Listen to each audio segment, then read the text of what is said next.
ఓం శాంతి 8/1/2025 మధురమైన పిల్లలు, తండ్రి శ్రీమతం మీకు 21 జన్మల సుఖాన్ని ఇస్తుంది.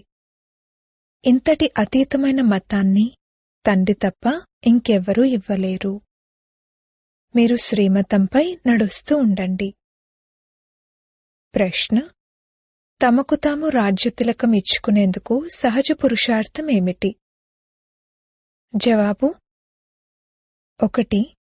తమకు తాము రాజ్యతిలకాన్ని ఇచ్చుకునేందుకు తండ్రి శిక్షణలేవైతే లభిస్తాయో వాటిపై బాగా నడవండి. ఇందులో ఆశీర్వాదం లేక కృప యొక్క మాటేమీ లేదు. 2. ఫాలో ఫాదర్ చేయండి, ఇతరులను చూడకండి. మన్మనాభవ. దీనితో స్వయానికి స్వయమే రాజ్యతిలకం లభిస్తుంది. చదువు మరియు స్మృతియాత్రతోనే మీరు బికారి నుండి రాకుమారునిగా తయారవుతారు. పాట: ఓం నమః శివాయ. ఓం శాంతి.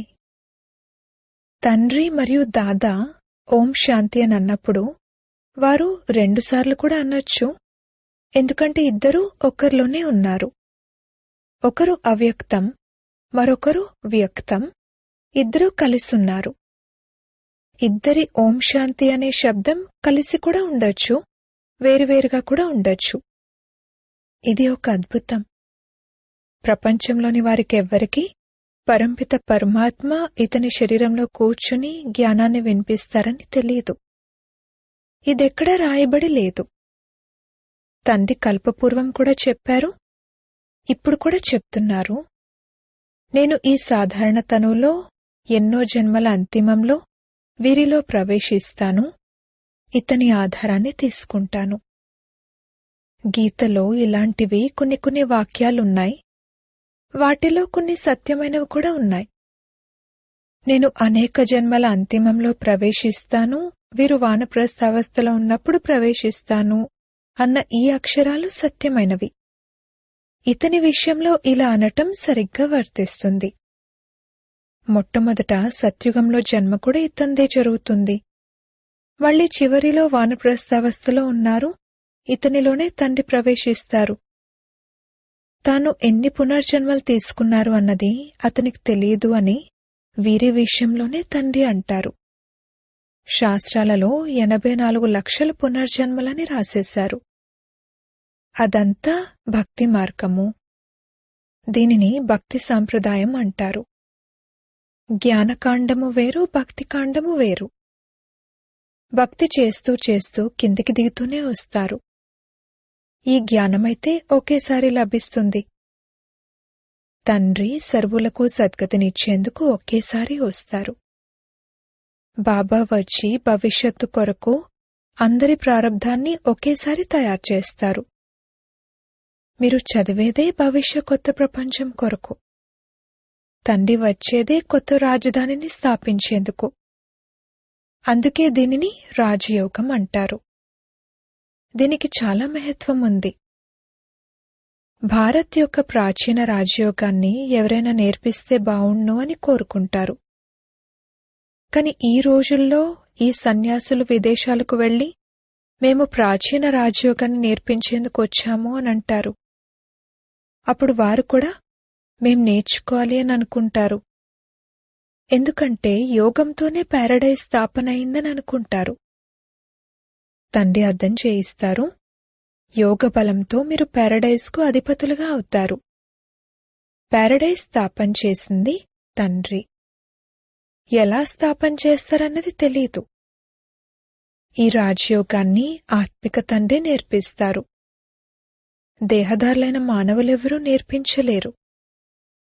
ఈ రోజుల్లో కల్తీ, అవినీతి అయితే చాలా ఎక్కువగా ఉన్నాయి కదా. అందుకే తండ్రి అన్నారు, నేను పతితులను పావనంగా చేసేవాడిని అని. తప్పకుండా మళ్లీ పతితులుగా చేసేవారు కూడా ఎవరో ఉంటారు. ఇప్పుడు మీరే జడ్జి చేయండి. తప్పకుండా ఇలాగే ఉంటుంది కదా. నేనే వచ్చి సర్వ వేదశాస్త్రాలు మొదలైన వాటి సారాన్ని వినిపిస్తాను. జ్ఞానం ద్వారా మీకు 21 జన్మల సుఖం లభిస్తుంది. భక్తి మార్గంలో అల్పకాలికమైన క్షణభంగురమైన సుఖం ఉంటుంది. ఇది 21 తరాల సుఖం. దీనిని తండ్రే ఇస్తారు. తండ్రి మీకు సద్గతినిచ్చేందుకు ఏ శ్రీమతాన్నైతే ఇస్తారో అది అన్నింటికన్నా అతీతమైనది. ఈ తండ్రి అందరి హృదయాలను తీసుకునేవారు. అక్కడ జడమైన దిల్వాడా మందిరం ఉన్నట్లుగా ఇక్కడ ఇది చైతన్య దిల్వాలా మందిరం. మీ కర్తవ్యం యొక్క చిత్రాలు యాక్యురేట్గా తయారయ్యాయి. ఈ సమయంలో మీ కర్తవ్యం నడుస్తుంది. సర్వుల సద్గతిని చేసేవారు, సర్వుల దుఃఖాన్ని హరించి సుఖాన్నిచ్చేవారైన దిల్వాలా తండ్రి దొరికారు. ఎంత ఉన్నతోన్నతమైన వారిగా మహిమ చేయబడ్డారు. ఉన్నతోన్నతమైనది భగవంతుడైన శివుని యొక్క మహిమ. చిత్రాలలో శంకరుడు మొదలైన వారి ఎదురుగా కూడా శివుని చిత్రాన్ని చూపించారు. వాస్తవానికి దేవతల ముందు శివుని చిత్రాన్ని ఉంచడం నిషేధం. ఎందుకంటే దేవతలు భక్తి చెయ్యరు. భక్తిని దేవతలు చెయ్యరు, అలాగే సన్యాసులు చేయలేరు. వారు బ్రహ్మజ్ఞానులు, తత్వజ్ఞానులు. ఈ ఆకాశతత్వం ఎటువంటిదో ఆ బ్రహ్మతత్వం కూడా అటువంటిదే. వారు తండ్రినైతే స్మృతి చెయ్యరు. అలాగే వారికి మహామంత్రం కూడా లభించదు. ఈ మహామంత్రాన్ని తండ్రే వచ్చి సంగమయుగంలో ఇస్తారు. సర్వుల సద్గతిదాత అయిన తండ్రి ఒకేసారి వచ్చి మన్మనాభవ అనే మంత్రాన్ని ఇస్తారు. తండ్రి అంటారు, పిల్లలు, దేహసహితంగా దేహపు సర్వధర్మాలను త్యజించి స్వయాన్ని అశరీరీ ఆత్మగా భావిస్తూ తండ్రినైన నన్ను స్మృతి చేయండి. ఎంత సహజంగా అర్థం చేయిస్తారు. రావణరాజ్యం కారణంగా మీరందరూ దేహాభిమానులుగా అయ్యారు. ఇప్పుడు తండ్రి మిమ్మల్ని ఆత్మాభిమానులుగా తయారు చేస్తారు. స్వయాన్ని ఆత్మగా భావిస్తూ తండ్రినైన నన్ను స్మృతి చేస్తూ ఉన్నట్లయితే ఆత్మలో మలినాలేవైతే చేరాయో అవి తొలగిపోతాయి. సతో ప్రధానం నుండి సతోలోకి రావడంతో కళలు తగ్గిపోతాయి కదా. బంగారానికి కూడా నాణ్యత ఉంటుంది కదా. ఇప్పుడైతే కలియుగంలో బంగారం చూసేందుకు కూడా కనిపించదు. సత్యుగంలోనైతే బంగారు మహళ్లుంటాయి. ఎంతగా రాత్రికి పగలుకు ఉన్నంత తేడా ఉంది. దాని పేరే స్వర్ణయుగ ప్రపంచం. అక్కడ ఇటుకలు రాళ్లతో పనుండదు. అక్కడ భవనాలు తయారైతే అందులో కూడా బంగారం, వెండి తప్ప ఇంకే చెత్తా చెదారమూ ఉండదు. అక్కడ సైన్స్తో చాలా సుఖం ఉంటుంది. ఇది కూడా డ్రామాగా తయారై ఉంది. ఈ సమయంలో సైన్స్ గర్వితులున్నారు. సత్యుగంలో వారిని గర్వితులు అని అనరు. అక్కడైతే సైన్స్తో మీకు సుఖం లభిస్తుంది. ఇక్కడున్నది అల్పకాలిక సుఖం, మళ్లీ సైన్స్తోనే చాలా భారీ దుఃఖం లభిస్తుంది. బాంబులు మొదలైనవన్నీ వినాశనం కొరకు తయారు చేస్తూనే ఉంటారు. బాంబులు తయారు చేయొద్దని ఇతరులకు చెప్తారు, కానీ స్వయం తయారు చేస్తూనే ఉంటారు. ఈ బాంబుల ద్వారా తమ మృత్యువే జరుగుతుందని తెలుసు కూడా. అయినా తయారు చేస్తూనే ఉంటారు అంటే వారి బుద్ధి హతమార్చబడిందనే కదా. ఇదంతా డ్రామాలో నిశ్చితమై ఉంది. వారవి తయారు చేయకుండా ఉండలేరు. ఈ బాంబుల ద్వారా తమ మృత్యువే జరుగుతుందని మనుషులు భావిస్తారు కూడా. కాని ఎవరు ప్రేరేపిస్తున్నారు అన్నది తెలీదు. మేం తయారు చేయకుండా ఉండలేము అని అంటారు. తప్పకుండా తయారు చేయవలసే ఉంటుంది. వినాశనం కూడా డ్రామాలో నిశ్చితమై ఉంది. ఎవరు ఎన్ని శాంతి పురస్కారాలు ఇచ్చినా కాని శాంతిని స్థాపన చేసేదైతే ఒక్క తండ్రే. శాంతి సాగరుడైన తండ్రే శాంతి, సుఖం, పవిత్రతల వారసత్వాన్ని ఇస్తారు. సత్యుగంలో ఉన్నది అనంతమైన సంపద. అక్కడైతే పాలనదులు ప్రవహిస్తాయి. విష్ణువును క్షీరసాగరంలో చూపిస్తారు. ఈ విధంగా పోల్చడం జరుగుతుంది. క్షీరసాగరం ఎక్కడా, ఈ విషయసాగరం ఎక్కడా? భక్తి మార్గంలో ఒక కొలను వంటిది తయారు చేసి అందులో రాయిపైన విష్ణువును పడుకోబెడతారు. భక్తిలో ఎంత ఖర్చు చేస్తారు? సమయాన్ని, ధనాన్ని ఎంతగా వృధా చేస్తారు? దేవీల మూర్తులను ఎంత ఖర్చు పెట్టి తయారు చేస్తారు, మళ్లీ సముద్రంలో ముంచేస్తారు. అంటే ధనం వృధా అయినట్లే కదా. ఇది బొమ్మల పూజ. ఎవరి కర్తవ్యం గురించి ఎవరికీ తెలియదు. ఇప్పుడు మీరు ఎవరి మందిరంలోకి వెళ్ళినా మీకు ప్రతి ఒక్కరి కర్తవ్యం గురించి తెలుసు. పిల్లలెక్కడికి వెళ్లకూడదని అవరోధమేమీ లేదు. ఇంతకు ముందైతే ఏమీ తెలియకుండా వెళ్లేవారు, ఇప్పుడు వివేకవంతులుగా వెళ్తారు. మాకు వీరి 84 జన్మల గురించి తెలుసని మీరంటారు. భారతవాసులకైతే శ్రీకృష్ణుడి జన్మల గురించి కూడా తెలీదు. మీ బుద్ధిలో ఈ జ్ఞానమంతా ఉంది. జ్ఞానం సంపాదనకు ఆధారం. వేదశాస్త్రాలు మొదలైన వాటిలో ఎటువంటి లక్ష్యము, ఉద్దేశము లేదు. స్కూల్లో ఎల్లప్పుడూ లక్ష్యము, ఉద్దేశము ఉంటుంది. ఈ చదువుతో మీరు ఎంత షావుకారుగా అవుతారు? జ్ఞానం ద్వారా సద్గతి లభిస్తుంది. ఈ జ్ఞానం ద్వారా మీరు ధనవంతులుగా అవుతారు. మీరు ఏ మందిరంలోకి వెళ్ళినా అది ఎవరి స్మృతి చిహ్నము అనేది వెంటనే అర్థం చేసుకుంటారు. ఉదాహరణకు దిల్వాడా మందిరం ఉంది. అది జడమైనది, ఇది చైతన్యమైనది. ఇక్కడ వృక్షంలో ఎలా చూపించారో సరిగ్గా అదే విధంగా మందిరం తయారు చేయబడింది. కింద తపస్సులో కూర్చున్నారు, పైన కప్పుపైన స్వర్గమంతా ఉంది. చాలా ఖర్చుతో తయారు చేశారు. ఇక్కడైతే ఏమీ లేదు. భారత్ 100% సంపన్నంగా, పావనంగా ఉండేది. ఇప్పుడు 100% దీవాలా తీసి పతితంగా ఉంది. ఎందుకంటే ఇక్కడ అందరూ వికారాల ద్వారా జన్మిస్తారు. అక్కడ అశుద్ధి అనే మాటే లేదు. గరుడ పురాణంలో భయంకరమైన విషయాలను మనుషులు కాస్త బాగుపడాలి అనే ఉద్దేశంతో రాశారు. కాని డ్రామాలో మనుషులు బాగుపడేది లేదు. ఇప్పుడు ఈశ్వర్య స్థాపన జరుగుతుంది. ఈశ్వరుడే స్వర్గస్థాపన చేస్తారు కదా. వారినే హెవెన్లీ గాడ్ ఫాదర్ అంటారు. తండ్రి అర్థం చేయించారు.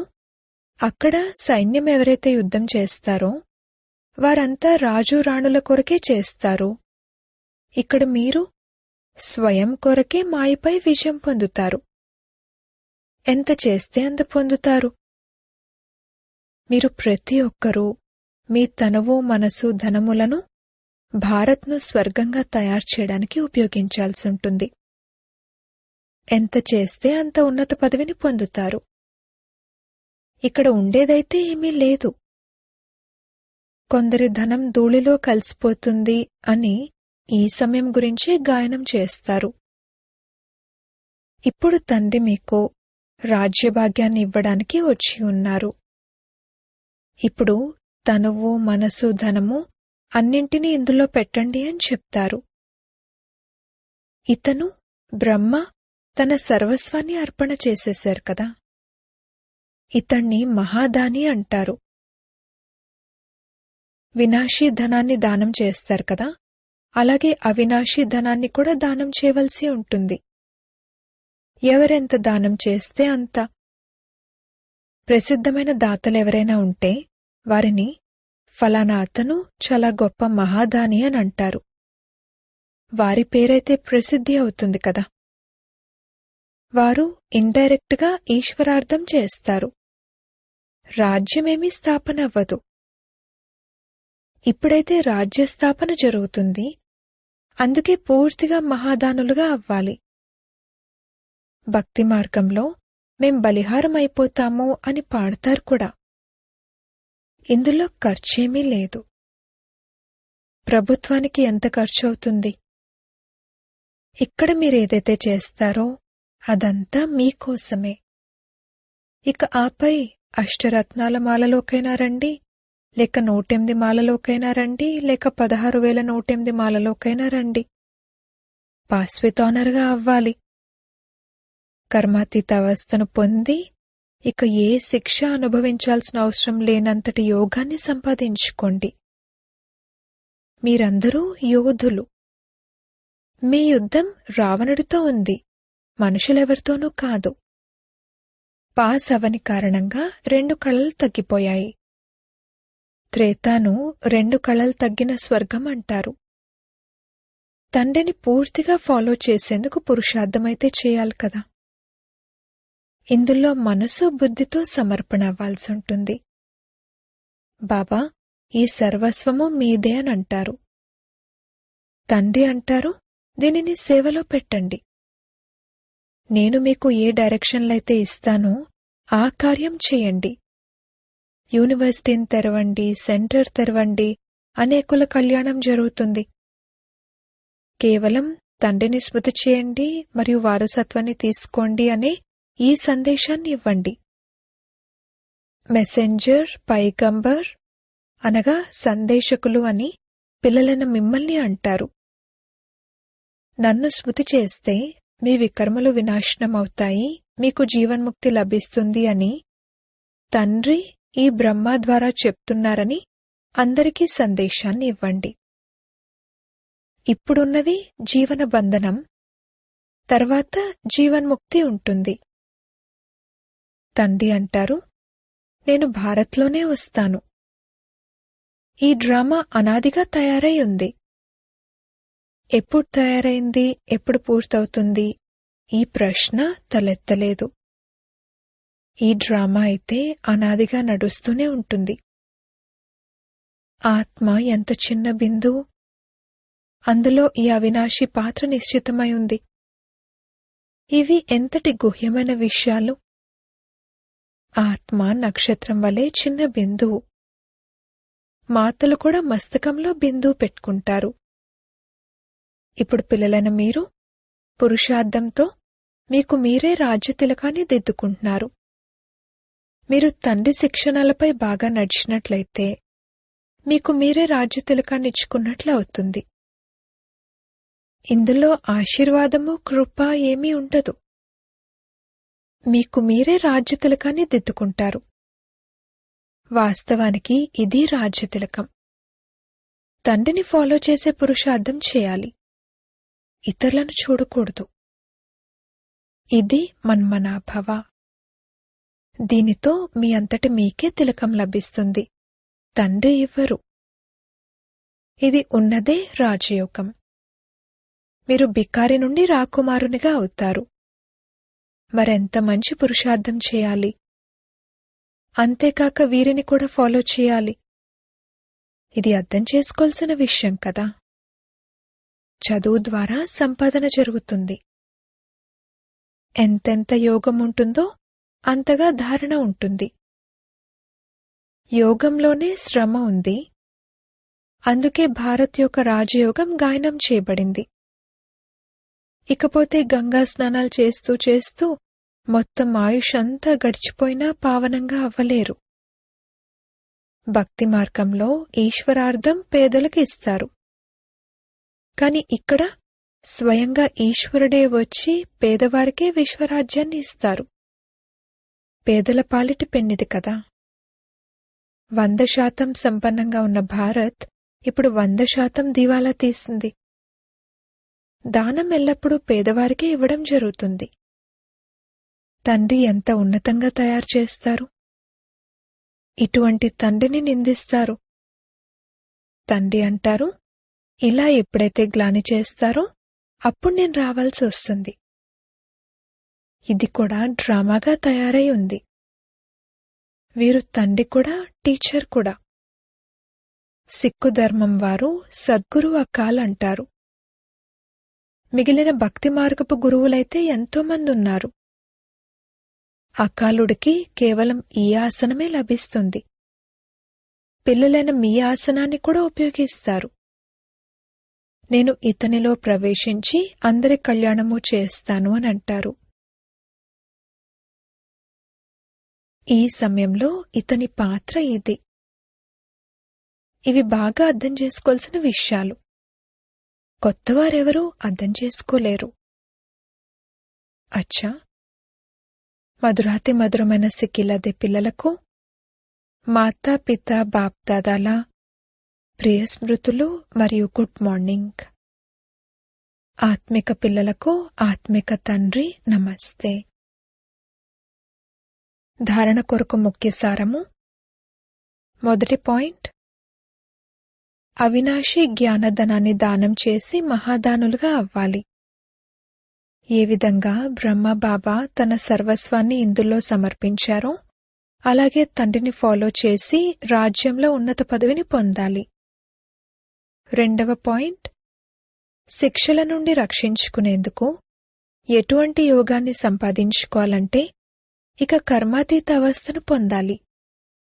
పాస్ విత్ ఆనర్గా అయ్యేందుకు పూర్తి పురుషార్థం చేయాలి. ఇతరులను చూడకూడదు. వరదానము. కఠినమైన నియమాలు మరియు దృఢ సంకల్పం ద్వారా నిర్లక్ష్యాన్ని సమాప్తం చేసే బ్రహ్మబాబా సమానంగా అలసట లేనివారిగా కండి. బ్రహ్మబాబా సమానంగా అలసట లేనివారిగా అయ్యేందుకు నిర్లక్ష్యాన్ని సమాప్తం చేయండి. దీని కొరకు ఏదైనా కఠినమైన నియమాన్ని తయారు చేసుకోండి. దృఢ సంకల్పం చేయండి. అటెన్షన్ రూపీ కాపలాదారుడు సదా అలర్ట్గా ఉన్నట్లయితే నిర్లక్ష్యం సమాప్తమైపోతుంది. మొదట స్వయంపై కృషి చేయండి, ఆ తర్వాత సేవలో కృషి చేయండి. అప్పుడు ధరణి పరివర్తన అవుతుంది. ఇప్పుడు కేవలం చేసేద్దాము, అయిపోతుంది అన్న ఈ విశ్రాంతితో కూడిన సంకల్పాల డన్లప్ను వదలండి. చెయ్యాల్సిందే అన్న ఈ స్లోగన్ మస్తకంలో గుర్తున్నట్లయితే పరివర్తన అయిపోతుంది. స్లోగన్. సమర్థ మాటలకు గుర్తేమిటంటే ఆ మాటలలో ఆత్మిక భావం మరియు శుభభావన ఉండాలి. మీ శక్తిశాలి మనసా ద్వారా సకాషిచ్చే సేవ చేయండి. ఎంతెంతగా సమయం సమీపంగా వస్తూ ఉందో అంతగానే వ్యర్థ సంకల్పాలు కూడా పెరుగుతున్నాయి. కాని ఇవి సమాప్తం అయ్యేందుకే బయటకు వస్తున్నాయి. వాటి పని రావటం మరియు మీ పని ఎగిరే కళ ద్వారా సకాష్ ద్వారా పరివర్తన చేయటం. గాబరా పడకండి, వాటి సెగలోకి రాకండి. ఓం శాంతి.